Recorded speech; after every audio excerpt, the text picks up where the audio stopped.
이렇게 주식하면 처음엔 10% 20% 벌다가도 나중엔 다 잃게 돼 있습니다. 오늘은 주식으로 돈을 벌어도 결국엔 수익 난 건 물론이고 원금까지 잃게 되는 사람들의 공통점에 대해서 말씀드리려고 해요. 혹시나 이 중에 하나라도 해당이 된다면 대부분의 사람처럼 돈을 잃는 게 아니라 잃지 않는 투자 방법을 공부하셔야겠죠. 실제 데이터를 봐도 알 수 있습니다. 작년에 코스피가 처음으로 4,000을 돌파했을 때 지수가 신고가를 돌파했으니까 모두 다 돈을 벌었을 것 같지만 현실은 달랐습니다. 그 당시 개인 투자자 절반 이상은 900만원 이상의 손실을 봤다고 해요. 이런 데이터만 봐도요, 어떻게 주식을 하냐에 따라서 돈을 버는 사람이 있고 잃는 사람이 있는 건데, 심지어 시장이 하락세로 돌아서기 시작하면 그나마 돈을 벌고 있던 사람들도 시장에다가 그동안 벌었던 수익을 반납하는 케이스가 정말 많습니다. 대부분의 사람들이 주식을 시작할 때는 언제일까요? 일반적으로 주식이 하락하거나 횡보할 때보단 한참 오르고 있을 때 주식시장에 들어옵니다. 실제로 지금도 제 주변에서 평생 적금만 하던 사람들이 지금 주식 뭐 사야 되냐고 물어보더라고요. 보통 시장이 상승할 때 들어와서 수익을 내는 걸 보고 초심자의 행운이라고 부릅니다. 마침 시장 상황이 좋을 때는 투자 지식도 투자 경험이 없어도 운 좋게 수익이 10%,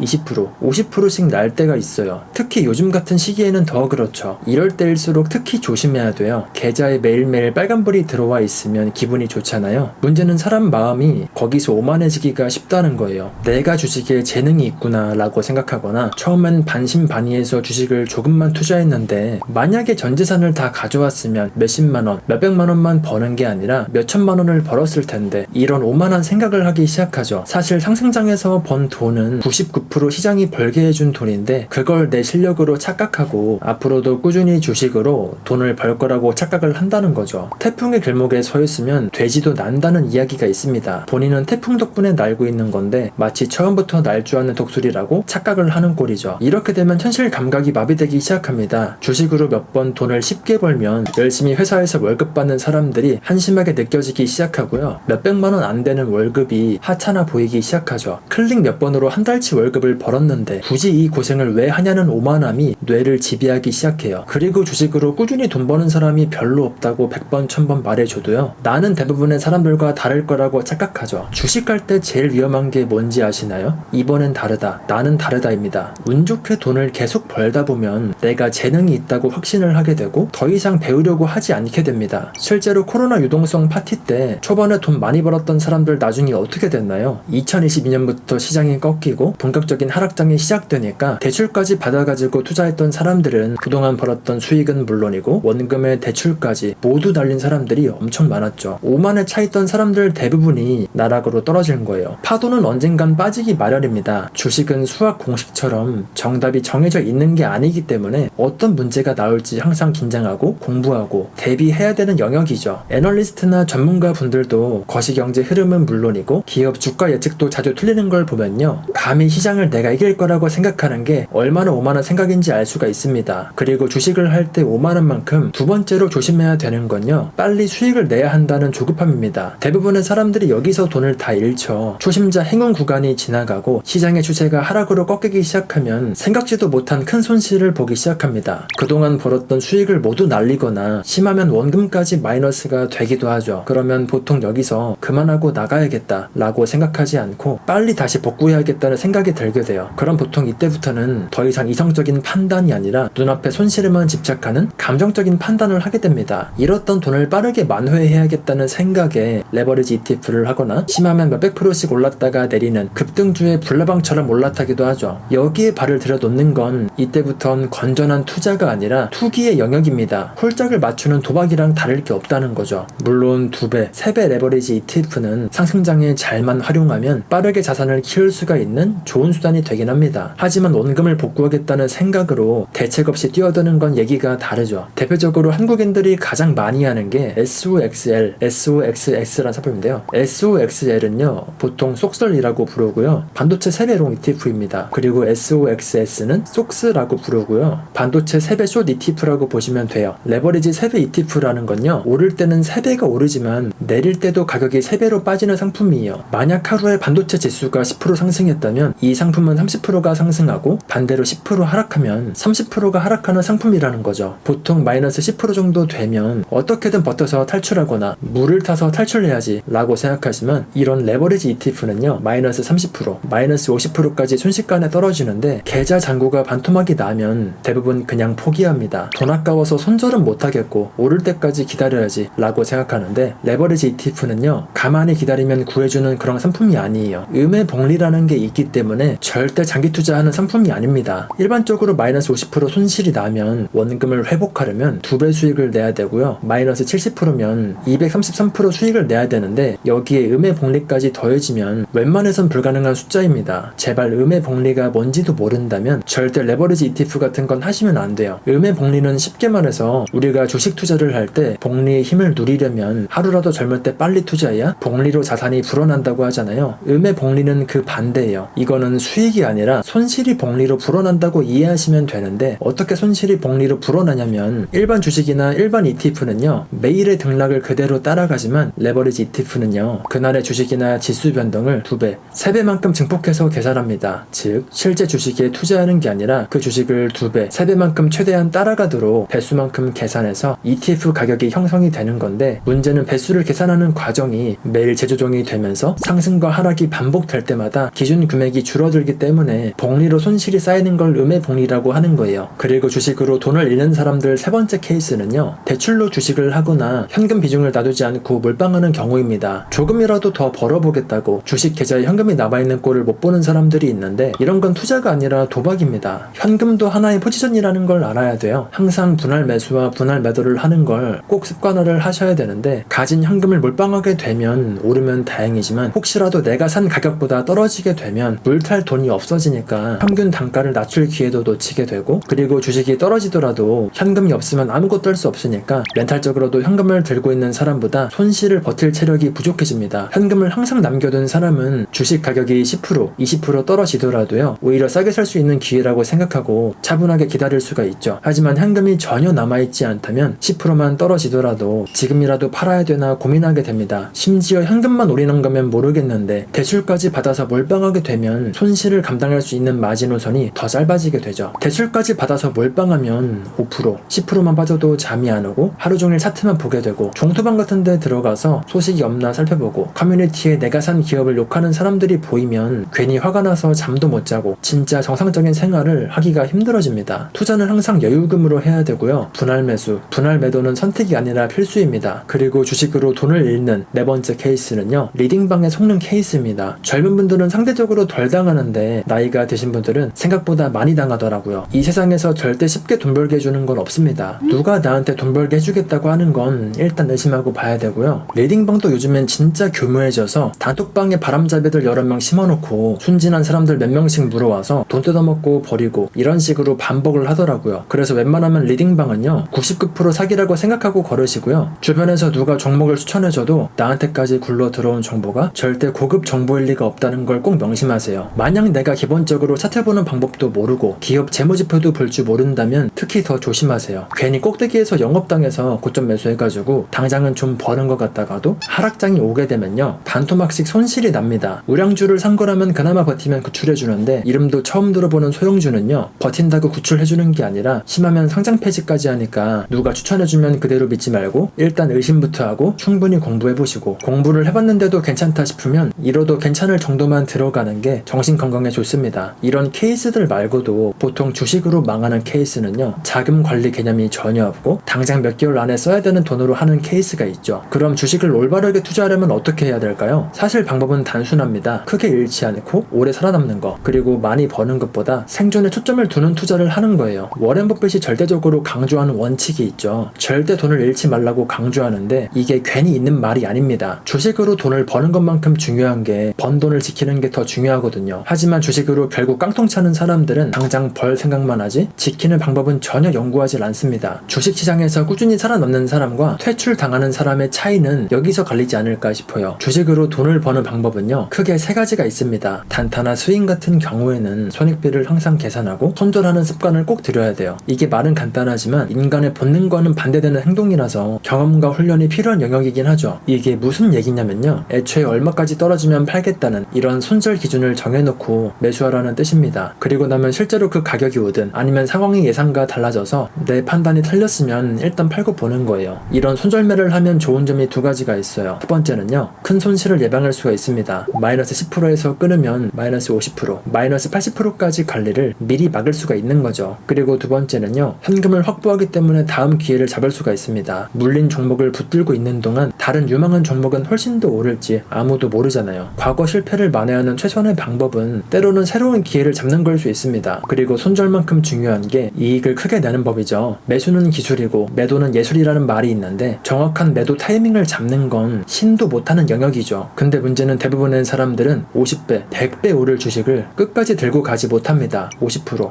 100% 수익을 보면 혹시라도 떨어질까봐 금방 팔아버리죠. 사람 마음이 원래 눈앞에 이익은 확정하고 싶고 손실은 회피하고 싶어 하거든요. 그래서 수익은 조금만 나더라도 빨리 내 돈으로 만들고 싶어 하고 손실은 팔기 전까지 잃은 게 아니니까 본전이 될 때까지 버티는 게 인간의 심리라는 겁니다. 투자 스타일에 따라서 다르겠지만 특히 장기 투자를 생각하고 투자를 했다면 기업의 펀더멘털이 꺾인 게 아닌 이상 목표가는 굳이 정할 필요가 없이 계속 들고 가는 게 맞습니다. 기업이 성장하고 실적이 좋아지면 주가는 개인들이 생각하는 것 보다 훨씬 더 많이 오를 수가 있죠. 인간의 광기는요, 그 누구도 예측할 수 없다고 하잖아요. 이 정도면 많이 오른 거라고 생각하면서 무작정 팔거나 숏을 잡는 건 절대 안 됩니다. 삼성전자도 이렇게 20만원 근처까지 오게 될지 누가 알았겠어요. 이미 오른 주식은 더 이상 오르지 못할 거라는 착각은 버려야 됩니다. 그럼 주식은 언제 팔면 좋을까요? 덜 벌더라도 추세가 확실히 꺾일 때까지 가져가는 게 좋죠. 그래서 보통 주식을 좀 하는 사람들은 추적 손절매라는 방법을 씁니다. 영어로 트레일링 스톱이라고 하는데요, 쉽게 말해서 올라가는 주식의 손절선을 단계적으로 끌어올리는 전략입니다. 예를 들어서 10만원에 산 주식이 9만원이 됐을 때 손절하기로 했다고 가정을 해볼게요. 그런데 이 주식이 15만원까지 올랐다면 이제 주가도 많이 올랐으니까 손절 기준도 높여주는 거예요. 보통 최근 최고가 대비해서 10% 아래를 손절선으로 잡거나 매물대나 지지선을 손절선으로 잡는 게 일반적이죠. 그러면 주가가 조정이 와도 13만 5천원까지는 홀딩하고 그 밑으로 떨어지면 그때는 파는 거죠. 그런데 만약에 주가가 20만원, 30만원, 50만원까지 계속 간다면 그러면 손절선도 따라서 같이 올리면 됩니다. 이런 식으로 하면 손실은 최소한으로 줄이고 이익이 날 때는 계좌 잔고가 몇 배씩 불어나게 되겠죠. 그래서 주식이 오르는 동안은 조금만 먹고 팔지 말고요, 추세가 꺾일 때까지 끌고 가는 게 맞습니다. 차라리 확실히 꺾였다 싶을 때 정해둔 기준으로 파는 게 나아요. 그리고 또 마지막으로 가장 중요한 건데, 투자 기간과 자금에 관한 원칙도 꼭 세우고 투자를 하셔야 됩니다. 만약 5년 안에 쓸 돈은 절대로 주식에 넣지 않는 게 좋습니다. 특히 1년에서 2년 내로 집을 살 돈이나 결혼 자금처럼 꼭 필요한 자금이라면 절대로 주식이 올인하면 안 돼요. 괜히 돈이 놀고 있는 게 아까워서 조금이라도 불려보려고 욕심냈다가 막상 그 돈이 필요할 때 시장이 폭락해 있으면 어떻게 돼요? 어쩔 수 없이 손절을 하거나 불필요한 대출을 받아야 될지도 모르죠. 그래서 투자용 자금과 생활 자금은요, 철저히 분리하고 써야 될 시기가 정해진 돈은요, 안전자산에 두는 게 원칙입니다. 필요한 시점이 가까워질수록 투자 비중을 줄여가는 것도 당연하고요. 그리고 절대 남이랑 비교하는 것도 하지 마세요. 투자 수익률이건 자산 크기건 내 페이스대로 꾸준히 생존하고 불려나가는 게 더 중요한 겁니다. 요즘 유튜브나 커뮤니티에서 몇 억 벌었다, 몇백 프로 벌었다는 인증을 보면 괜히 내가 못하는 것 같고 조급해져서 괜히 무리수를 두게 됩니다. 하지만 사람들이 자랑하는 건 극소수 케이스의 사람들이니까 괜히 저런 사람들을 보고 조급해할 필요가 없다는 걸 꼭 기억하셨으면 좋겠어요. 수익이 10%, 20%여도 상관없습니다. 계속해서 시장에